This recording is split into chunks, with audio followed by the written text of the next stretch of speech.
crack everyone, hope you're all keeping well. So I'm currently on Fountain Street at the minute, aka out the back of Boots, and I'm here to just tell you a quick history on one of the most historic buildings in Belfast. Okay, so that's Queen's Arcade, designed by architect it's actually built. And it was actually home before this to a very, very famous doctor, James McDonald, and he was seen as the founder or father of Belfast medicine. He founded the Fever Hospital, that was the precursor to the now Royal Victoria Hospital in Belfast, in West Belfast.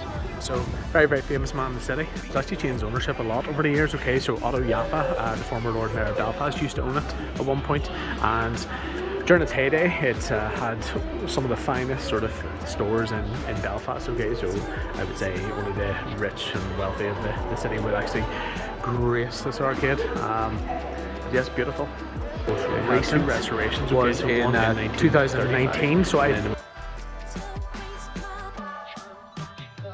believe it's owned by Lund's, which you can see one of their shops there, one of their flagships, and they restored it, and it was a massive restoration they did, and I think they've done a great job, I'm sure you'll agree, for the typical Victorian architecture, and very gilded and lots of white and gold and everything else, and of course the stereotypical Victorian skylights there, but yes, beautiful, and it's sort of thriving again. There's a lot of high-end shops here like Lund's, Breitling there, a couple of sort of local, more independent places too, alongside a little bar and cafe in there too. Yes, beautiful. I'm glad they've sort of brought up to the old aesthetic again and brought it back sort of into prominence within the city, because it's actually the last surviving Victorian arcade in the entire city, which is kind of sad to see. Some of the old ones have burnt down or been demolished over the years.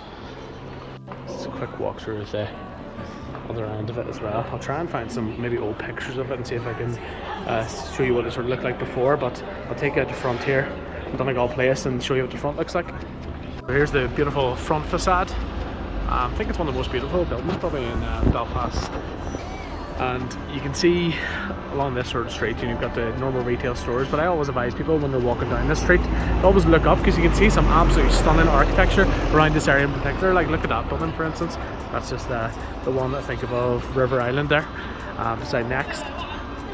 And if you look closely as well, you can see one of the previous owners' monograms. That's Austin Reed. Okay, so we would have a vanity project there when they owned it, and you can see also the blue plaque to Dr. James McDonald. But yes, absolutely wonderful, beautiful building, and I'm glad that it really can't be touched, because obviously it's B1 listed, and good to see it back to its former glory again. If you like this sort of short video, I do many more videos like this, history and sort of tourism ones, so make sure you subscribe to the channel while you're stopping by, and check us out on all social media as well. So we're on Instagram, TikTok, things like that for all our short form videos. But thank you very much for watching this quick little video on the history of Queen's Arcade. Hopefully I can do something a bit more extensive in future, maybe get into some of the upper floors and have a little explore around. But thanks for watching, guys.